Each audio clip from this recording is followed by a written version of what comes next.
Hello everyone, welcome to my channel. I'm Raxley and we are stepping into the AI bandwagon because why not? I think it's about time. It's about time and I'd like to see where things are moving towards. Because things are changing so fast, it's so difficult to keep pace with it. So I'd like to understand where things are headed towards. Film studios are paying so much and yet the film ends up being a massive flop. I mean, just to give a first-hand experience, I worked for Disney Snow White while I was a VFX artist at MPC. And the movie turned out to be a massive flop with 9 degree rating of either 1 or 2. But hey, at least I got to be part of something that's the biggest, so I'll definitely keep that as an achievement. So it becomes so difficult to take risks because the stakes are so high, which is why new technology becomes so important in these moments.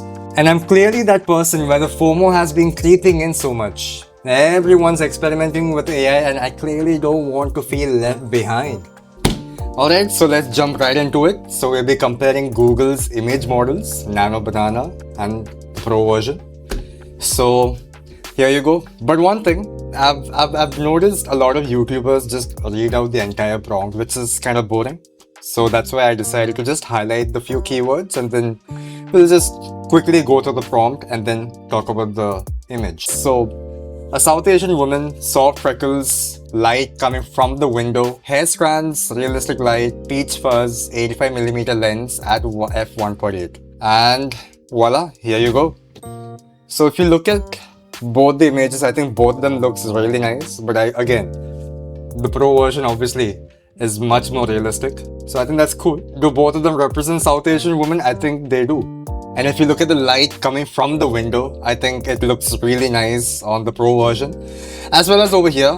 But again, in the Pro version, they actually showed the window. So I think that's cool. I think it is adhering to the prompt really well. So yeah, I think the Pro version is doing the job well. So moving on to the next. So yeah, since I'm a Malayali, I would like to see if Google image models can actually show what a Malayali looks like. Can they actually differentiate between different ethnic groups within India, because I think there's a lot of ethnic groups within our country.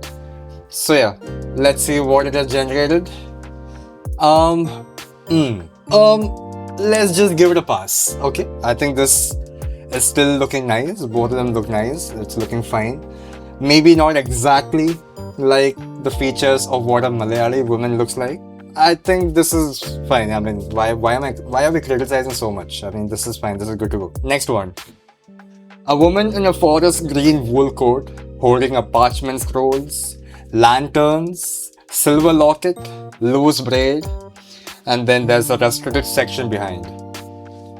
And I think it's just night and day difference. I think this looks so nice. I mean, if you just look at the free version, I mean, I don't know whether Google is deliberately trying to make this look really bad. But if you look at the Pro version, that's like a proper cinematic shot. I think that looks so cool. Now I'm just going to put this image into a video generation. So I think the one I'm using is Halo. So the plan is to make her unscroll the parchment scrolls, walking down the corridor, sorry. And yeah, let's see if it can get the physics right. So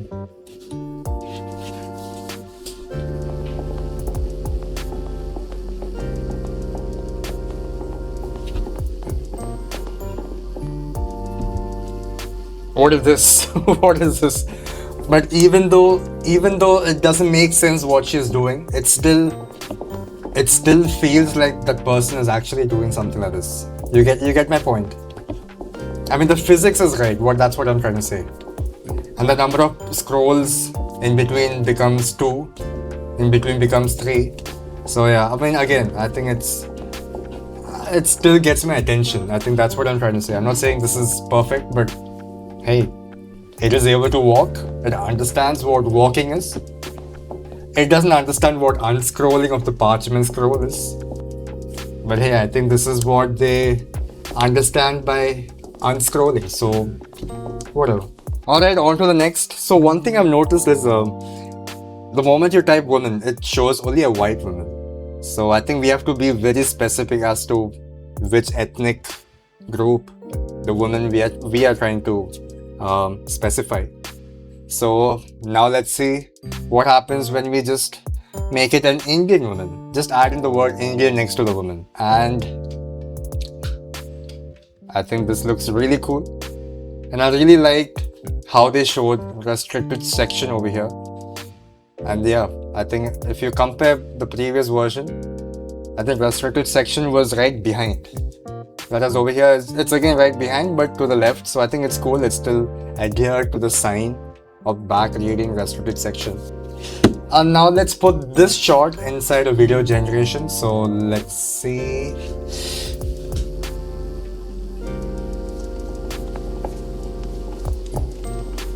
I love the corridor they showed over there. Yeah, I think this works well too. I think at least the person is trying to unscroll. Again, that paper just came out of nowhere, but at least the person wasn't doing something like this. So I think physics or adherence, this is closer. I tried to untie the rope, but yeah, it's fine. It's cool. I mean, yeah. After all, this is just AI slop, so why are we reacting to this? But the most fun thing about all this is that you can make a movie star out of yourself. I think that's the cool part. That's the fun part. Because I think when you see yourself in a cinematic shot, it just makes you feel something very different. I think that's what I'm trying to chase over here. Otherwise, prompting and generating feels very boring.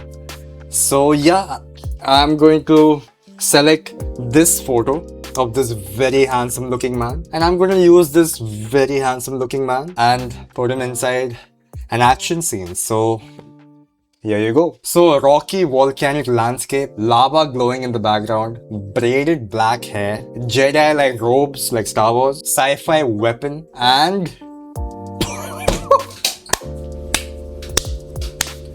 wow. Oh shit. Fuck yeah, I think I can become a movie star at this point. So I think this is the fun part. This looks so nice. Yeah, I think it does look like me. So what I've noticed is, yeah, they changed the facial features just by a little bit. But again, when I look at this image, I know, okay, that is me in an action scene. Yeah, so I think it's about time I become a movie star, because why not? Let's see how it tries to capture different shots. So a close-up shot into the person's eyes, hyper realistic. Boom. Yeah, I think this is the fun part. Yeah, this is actually getting fun. Because if you look at the realism, I think AI has reached that spot. If you look at the reflection of the sun basking on the skin. Although at this point, I don't know whether this looks like me, but hey, I'm assuming this person is myself. Let's turn this into an AI video as well.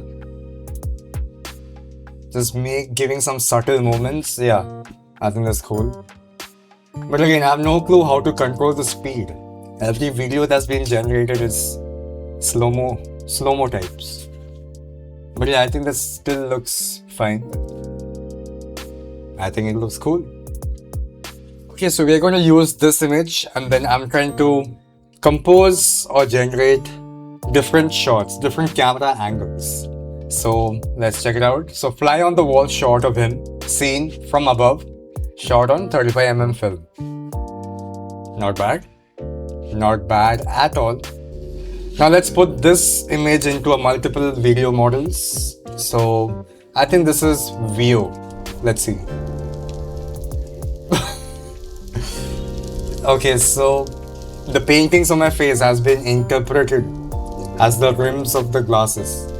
So now yeah, the guy's wearing glasses. So yeah, I think that's the funny part. I think how AI creates its own interpretation becomes something to laugh at. Yeah, I think to me that grabs my attention. So it's the AI slop, maybe that's worth it. I think this one will be the next image. Next video model. Okay, I think this is Halo. I think I've said the camera moment. Yeah, I think I really like the camera moment, but then it doesn't look like me. So that's what I've noticed. The moment the camera pans or turns or orbits or just goes turntable, it doesn't maintain the character consistency. It just doesn't. So it doesn't look like me, but hey, I think I really like the camera movement. So I think that's it gets some brownie points, I guess. I think the next one must be Kling. I think this is Kling again, yeah.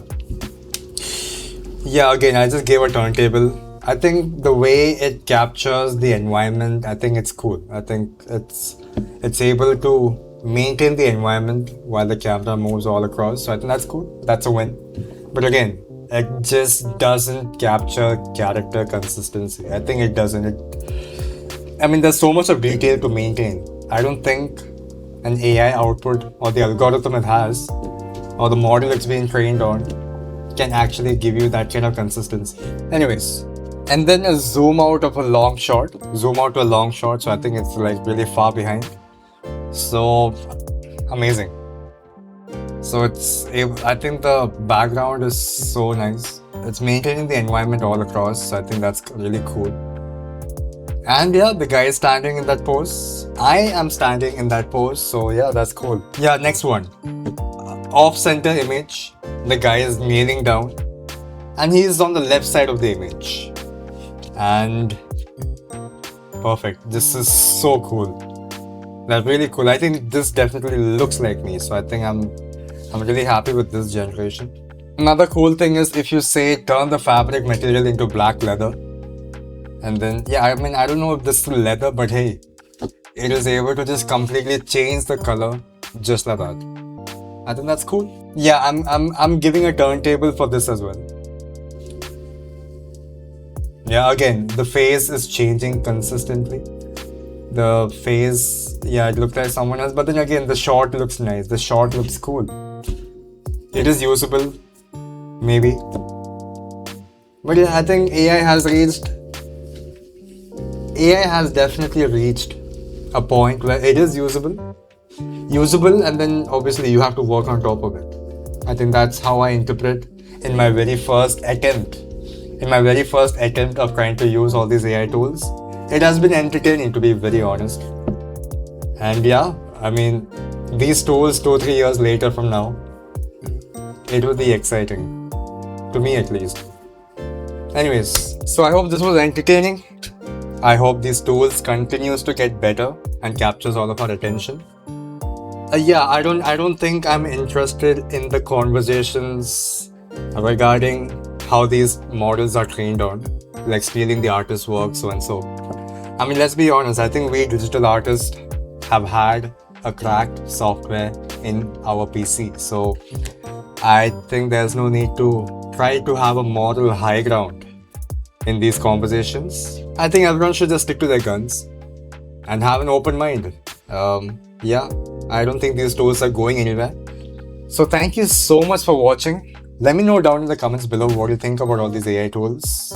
So I guess I will see you in the next ones. But until then, peace out.